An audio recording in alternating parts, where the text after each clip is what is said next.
তারা বধির বা অন্ধ, তাই তারা বোঝে না। আসসালামু আলাইকুম ওয়া রাহমাতুল্লাহি ওয়া বারাকাতুহু। সম্মানিত দর্শক শ্রোতা, দিনী ভাই ও বোনেরা, আশা করি মহান আল্লাহ তাআলা আমাদের সবাইকে অনেক অনেক ভালো রেখেছেন, সুস্থ রেখেছেন, আলহামদুলিল্লাহ। সমস্ত প্রশংসা সেই মহান আল্লাহ তাআলার জন্য, যেই মহান আল্লাহ তাআলা আমাদেরকে হায়াতের জীবন দান করেছেন, শারীরিক মানসিকভাবে সুস্থ রেখেছেন, সৃষ্টি শ্রেষ্ঠ জীব আশরাফুল মাখলুকাত হিসেবে দুনিয়াতে পাঠিয়েছেন, শ্রেষ্ঠ নবীর শ্রেষ্ঠ উম্মত হওয়ার তৌফিক দিয়েছেন। সেই মহান আল্লাহ তাআলার দরবারে শুকরিয়া আদায় করছি, আলহামদুলিল্লাহ। এবং লাখো কোটি দরুদ সেই রাসূলের উপরে, যাকে সৃষ্টি করে মহান আল্লাহ তাআলা আসমান জমিনের সম্মান, ইজ্জত, মর্যাদা, মর্তবা বহু গুণে বাড়িয়ে দিয়েছেন, যিনি ছিলেন সাইয়্যিদুল মুরসালিন, খাতামান নাবিয়িন, রাহমাতাল লিল আলামিন, যার আলোয় আলোকিত হয়েছে সারা বিশ্ব। সেই রাসূলের উপর দরুদ পাঠ করছি সাল্লাল্লাহু আলাইহি ওয়াসাল্লাম। সম্মানিত দর্শক শ্রোতা, দিনী ভাই ও বোনেরা, এই মুহূর্তে আপনারা যেখান থেকে এই ভিডিওটা দেখছেন, গ্রামে বা শহরে, দেশে বা প্রবাসে, পথে বা প্রান্তরে, সবাইকে জানাই আন্তরিক ধন্যবাদ এবং মোবারকবাদ। দয়া করি মহান আল্লাহ তাআলা প্রত্যেকের জীবন যেন সুন্দর করে, সহজ করে, দিন ইসলাম অনুযায়ী যেন চলার তৌফিক দান করেন, আমিন। সম্মানিত দিনী ভাই ও বোনেরা, মহান আল্লাহ তাআলা মানব জাতির হেদায়েতের জন্য আমাদেরকে আল্লাহর রাসূলের মাধ্যমে, আমাদের কলিজার টুকরা রাসূলের মাধ্যমে আল্লাহ তাআলা আমাদেরকে কোরআন দান করেছেন। আল্লাহ রাসূল যখন দুনিয়া থেকে চলে যাবেন, এমতো অবস্থায় আল্লাহ রাসূল বলে গেছেন যে আমি তোমাদের মধ্যে দুইটা জিনিস রেখে গেলাম, যদি কোনো ব্যক্তি এইটাকে ধারণ করে, বাস্তব জীবনে প্রয়োগ ঘটায়, অর্থাৎ এই দুইটা জিনিস অনুযায়ী জীবন জিন্দেগি পরিচালনা করে, তো সে দুনিয়াতে হেদায়েত প্রাপ্ত হবে, দুনিয়াতে সুখ শান্তি সফলতা এবং কামিয়াবি অর্জন করবে, এবং আখিরাতে সুখ শান্তি সফলতা এবং কামিয়াবি অর্জন করতে সক্ষম হবেন। আর সেই দুইটা জিনিস হলো একটা মহাগ্রন্থ পবিত্র আল কোরআন এবং আল্লাহ রাসূলের সুন্নাত অর্থাৎ হাদিস। তো মহান আল্লাহ তাআলা কোরআন যে নাজিল করেছেন, বা কোরআনের মূল বিষয়বস্তু বা উদ্দেশ্য হলো কিন্তু মানুষ, অর্থাৎ মানুষ জাতিকে কেন্দ্র করেই মহান আল্লাহ তাআলা কোরআনের বিভিন্ন বিষয় নাজিল করেছেন বা এই কোরআনকে অবতীর্ণ করেছেন। আল্লাহ তাআলা এই কোরআনের মধ্যে মানব জাতির হেদায়েতের পথ কি লুকিয়ে রেখেছেন, হেদায়েতের আলোকে লুকিয়ে রেখেছেন। আল্লাহ তাআলা কোরআনকে মানব জাতির হেদায়েতের পথ প্রদর্শক হিসাবে দুনিয়াতে পাঠিয়েছেন। এই কোরআনের মধ্যে আল্লাহ তাআলা মানব জাতির হেদায়েত কীভাবে আসবে এই বিষয়গুলো আল্লাহ তাআলা বিস্তারিতভাবে উল্লেখ করেছেন। আল্লাহ তাআলা কোরআনের মধ্যে আল্লাহ তাআলার বিধিবিধানগুলো নাজিল করেছেন, আল্লাহ তাআলার হালাল বিষয়গুলোকে অবতীর্ণ করেছেন, হারাম বিষয়গুলোকে অবতীর্ণ করেছেন। অর্থাৎ একজন মানুষ জীবন চলার পথে তার ব্যক্তিগত জীবন, পারিবারিক জীবন, সামাজিক জীবন, অর্থনৈতিক জীবন, রাজনৈতিক জীবন, সাংস্কৃতিক জীবন, ধর্মীয় জীবন, প্রত্যেকটা জীবনে সে কীভাবে চলবে এই ব্যাপারে আল্লাহ তাআলা কোরআনের দিক নির্দেশনা দিয়েছেন। এই জন্য কোরআন যেহেতু আরবি ভাষায় অবতীর্ণ হয়েছে, নাজিল হয়েছে, আর আমাদের মাতৃভাষা হলো বাংলা, স্বাভাবিকভাবেই আমরা আরবি ভাষাগুলো বুঝতে পারি না। এই জন্য আমরা আপনাদের সামনে আরবি ভাষার বাংলা অনুবাদগুলো এবং এর সংক্ষিপ্ত ব্যাখ্যাগুলো উপস্থাপন করার চেষ্টা করছি। যদিও দিনের ব্যাপারে আমাদের জ্ঞান একেবারেই সংকীর্ণ, যদিও আমরা অজ্ঞ বা মূর্খ, এবং বিশেষ করে কোরআন তেলাওয়াত আমাদের খুব একটা সই নেই, তারপরেও আমরা নেক নিয়তে শুধুমাত্র দিন প্রচারের উদ্দেশ্যে মানুষকে একটা মেসেজ দেওয়ার জন্য, অর্থাৎ আল্লাহ তাআলা যে মানুষকে কি বলতে চাচ্ছেন, কোরআনে মহান আল্লাহ তাআলা মানুষের ব্যাপারে কি কি বলতে চেয়েছেন বা বলেছেন, এই বিষয়গুলো মানুষের মধ্যে বাংলায় উপস্থাপন কি করার চেষ্টা করছি। তো আপনাদের বিশেষভাবে অনুরোধ করব যে আপনারা বিশেষভাবে বাংলা অনুবাদ এবং সংক্ষিপ্ত ব্যাখ্যার দিকে বেশি মনোযোগ এবং গুরুত্ব দেওয়ার চেষ্টা করবেন, এবং আমাদের জন্য দোয়া করবেন আমরা যেন পবিত্র কোরআন সহি শুদ্ধভাবে তেলাওয়াত করে এর শাব্দিক বঙ্গা অনুবাদ এবং এর সংক্ষিপ্ত ব্যাখ্যাগুলো যেন আমরা সুন্দরভাবে, সুস্পষ্টভাবে এবং নির্ভুলভাবে আপনাদের সামনে উপস্থাপন করতে পারি। এজন্য বিশেষভাবে আমাদের জন্য কি দোয়া করবেন। তো আমরা ইতিমধ্যে সূরা আল বাকারার অনেকগুলো পর্ব আমরা অতিক্রম করে ফেলেছি। যদি আপনারা কেউ সেই পর্বগুলো না দেখে থাকেন, দিন শিক্ষার উদ্দেশ্যে, দিন শিক্ষা গ্রহণ করার উদ্দেশ্যে এবং দিন প্রচারের উদ্দেশ্যে, নিজের ঈমান আমল কীভাবে মজবুত হয়, খাঁটি হয়, এই উদ্দেশ্যে, বলে আখিরাত কীভাবে সুন্দর হয়, এই উদ্দেশ্যে আপনারা চাইলে পূর্বের ভিডিওগুলো কি দেখতে পারেন। এবং আমরা নিয়মিত ইনশাআল্লাহ কোরআনের শাব্দিক অনুবাদ এবং সংক্ষিপ্ত ব্যাখ্যা আপনাদের সামনে উপস্থাপন করার নিয়ত করেছি। তো আমরা নিয়মিত আপনাদের মাঝে ভিডিও দিয়ে যাচ্ছি, যদিও আমাদের ভিডিও কোয়ালিটি খুব একটা ভালো নয়, তারপর আমরা চেষ্টা করছি যতটুকু সম্ভব এটাকে ভালো করা যায়। তো ইনশাল্লাহ আপনাদেরকে অনুরোধ করব শেষ পর্যন্ত ভিডিওগুলো দেখবেন, দিন পৌঁছার উদ্দেশ্যে ভিডিওগুলো শেয়ার করবেন, এবং যদি ভিডিওর মধ্যে কোনো ভুল ত্রুটি থেকে থাকে তো অবশ্যই আমাদেরকে ধরিয়ে দিবেন, এবং কি কমেন্ট বক্সে আপনার মূল্যবান মতামত জানাতে ভুলবেন না। তো চলুন আমরা কথা না বাড়িয়ে মূল আলোচনায় প্রবেশ করি, এবং আবারও বলছি যে আপনারা শাব্দিক বাঙ্গানুবাদ এবং সংক্ষিপ্ত ব্যাখ্যার দিকে বেশি মনোযোগ হওয়ার চেষ্টা করবেন। তো মহান আল্লাহ তাআলা আমাদের সবাইকে সঠিক বুঝদান করুক, আমরা যেন দিন শিখতে পারি, আমরা যেন আল্লাহ রসুলের বিধিবিধানকে পরিপূর্ণভাবে আঁকড়ে ধরতে পারি। আল্লাহ তাআলা সেই তৌফিক দান করুক, আমিন।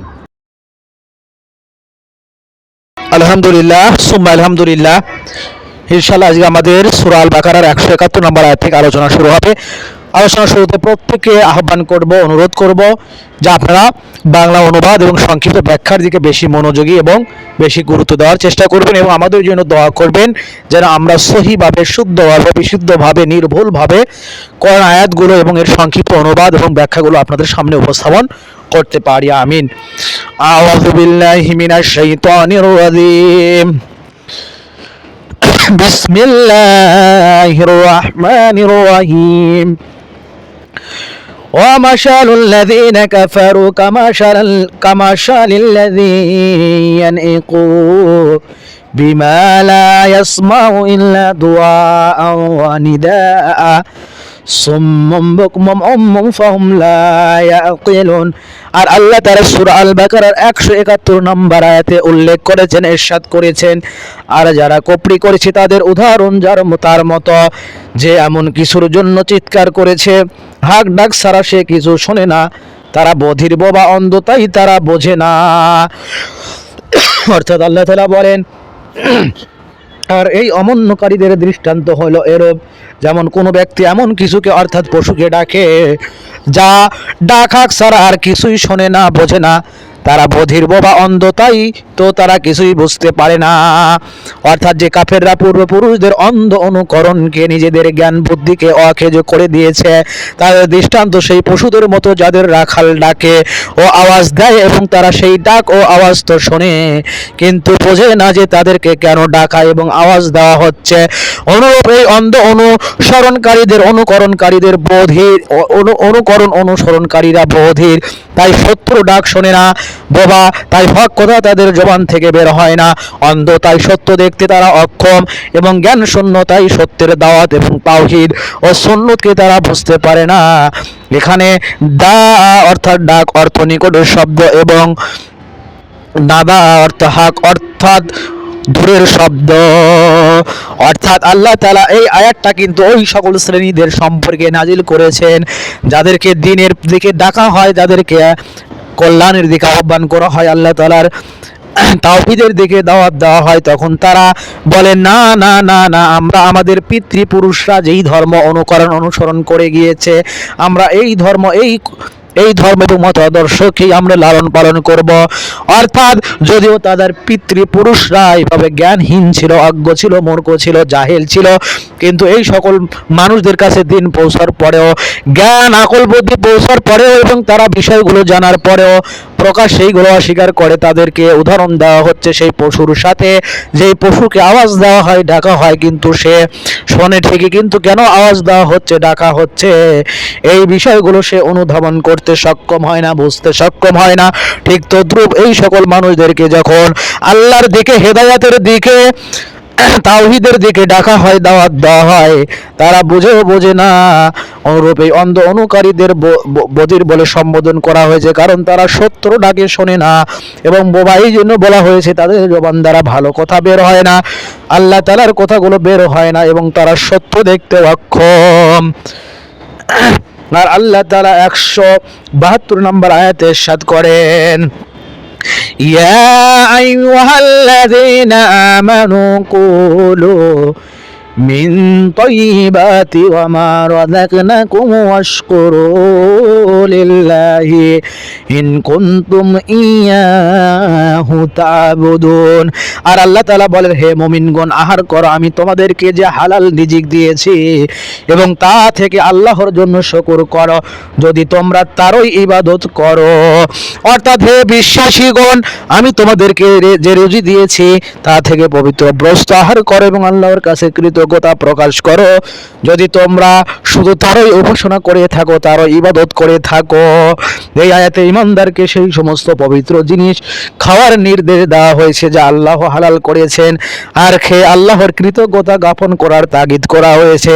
প্রথমত এ থেকে প্রতীয়মান হয় যে আল্লাহ কর্তৃক হালালকৃত জিনিসগুলোই পাক পবিত্র এবং তার হারামকৃত জিনিসগুলো অপবিত্র, যদিও তা মানুষের কাছে প্রিয় এবং তৃপ্তিকর। যেমন ইউরোপবাসীদের নিকট শুয়োরের গোশত খুবই প্রিয়। দ্বিতীয়ত মূর্তিদের নামে উৎসর্গকৃত জানোয়ার এবং জিনিসাদি মুশরিকরা যে নিজেদের উপর হারাম করে নিত, যার বিস্তারিত আলোচনা সূরা আনআমের 136 থেকে 40 নম্বর আয়াতে আসবে। তাদের এই কাজ ভুল ছিল। এইভাবে কোনো হালাল জিনিস হারাম হয় না। তোমাদেরও তাদের মতো হালালকে হারাম করো না, হারাম কেবল সেই জিনিসগুলো যার বর্ণনা পরে আয়াতে রয়েছে। তৃতীয়ত যদি তোমরা কেবল আল্লাহর ইবাদত সম্পাদনকারী হও, তাহলে তার কৃতজ্ঞতা জ্ঞাপনে যত্নবান হও, তার কৃতজ্ঞতা জ্ঞাপনে যত্নবান হও। আর আল্লাহ তাআলা 173 নম্বর আয়াতে ইরশাদ করেন, ইন্নামা হারামা আলাইকুমুল মাইতাতা ওয়াদ-দামা ولحم الخنزير وما أهل به لغير الله فمن اضطر غير باغ ولا عادي فلا إثم عليه إن الله غفور رحيم। আর আল্লাহ তাআলা ইরশাদ করেন, নিশ্চয়ই তিনি তোমাদের উপর হারাম করেছেন মৃত জন্তু, রক্ত, শুকুরের গোশত এবং জায়গায় আল্লাহর নামে জবে করা হয়েছে। সুতরাং যে বাধ্য হবে অবাধ্য বা সীমা লঙ্ঘনকারী না হয়ে, তাহলে তার কোনো পাপ নেই। নিশ্চয় আল্লাহ ক্ষমাশীল এবং পরম দয়ালু। অর্থাৎ এই আয়াতে আল্লাহ তাআলা বলেন, নিশ্চয় আল্লাহ তোমাদের জন্য শুধু মৃত জীব, রক্ত, শুকুরের গোশত এবং যে সমস্ত যন্ত্রের উপরে জবে হোক কালে আল্লাহ ছাড়া অন্যর নাম উচ্চারণ করা হয়ে থাকে তা তোমাদের জন্য অবৈধ করেছেন। কিন্তু যে অনন্য উপায় অথচ অন্যায়কারী কিংবা সীমা লঙ্ঘনকারী নয়, অর্থাৎ উপায় না পেয়ে এইগুলো ভক্ষণ করে অথবা খায়, তার কোনো পাপ নেই। আল্লাহ চরম ক্ষমাশীল এবং পরম দয়ালু। এই আয়াতের 4টি হারামকৃত জিনিসের উল্লেখ করা হয়েছে। তবে এখানে ইন্নামা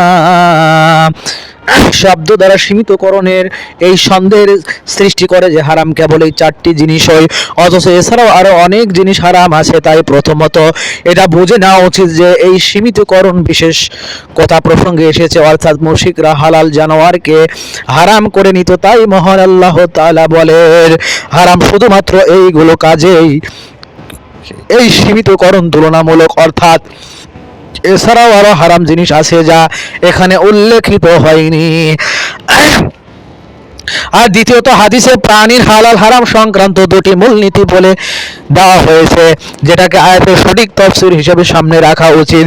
হিংস্র পশুর মধ্যে শিকারী দাঁত বিশিষ্ট পশু এবং পাখির মধ্যে শিকারী নখ বিশিষ্ট পাখি হারাম। তৃতীয়ত যেসব পশুর হারাম হওয়ার কথা হাদিস দ্বারা প্রমাণিত হয়, যেমন গাধা, কুকুর ইত্যাদি, সেগুলো হারাম। এ থেকে ইঙ্গিত পাওয়া যায় যে হাদিস ও কোরআনের মত, দ্বীনের উৎস এবং শরীয়তের দলিল দুটোকে মেনে নিলেই দ্বীন পরিপূর্ণ হবে। শুধু কোরআন মানলে এবং হাদিসকে প্রত্যাখ্যান করলে দ্বীন পরিপূর্ণ হবে না।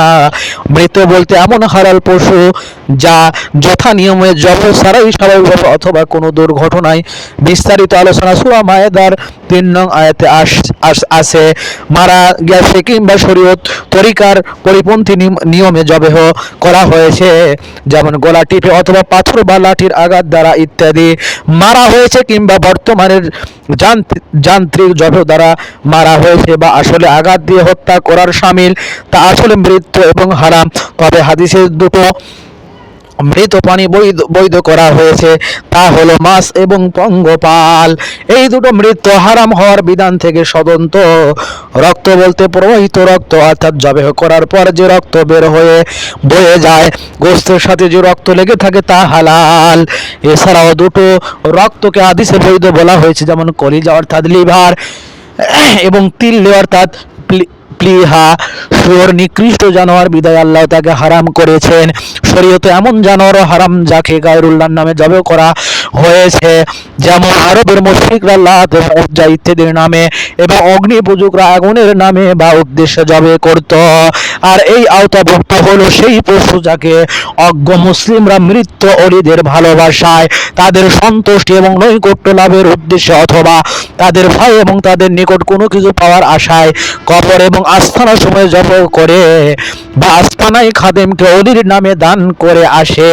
যেমন অনেক আউলিয়ার কবরে সাইনবোর্ড লাগানো হয় যে দাতা সাহেবের নামে দান করার জন্য গরু ছাগল এখানে জমা করুন। অলির নামে উৎসর্গকৃত এই পশুগুলো আল্লাহর নামে জবাই করা হলেও তা হারাম, কারণ এই থেকে উদ্দেশ্য আল্লাহর সন্তুষ্টি লাভ নাই, বরং কবরবাসীর সন্তুষ্টি লাভ।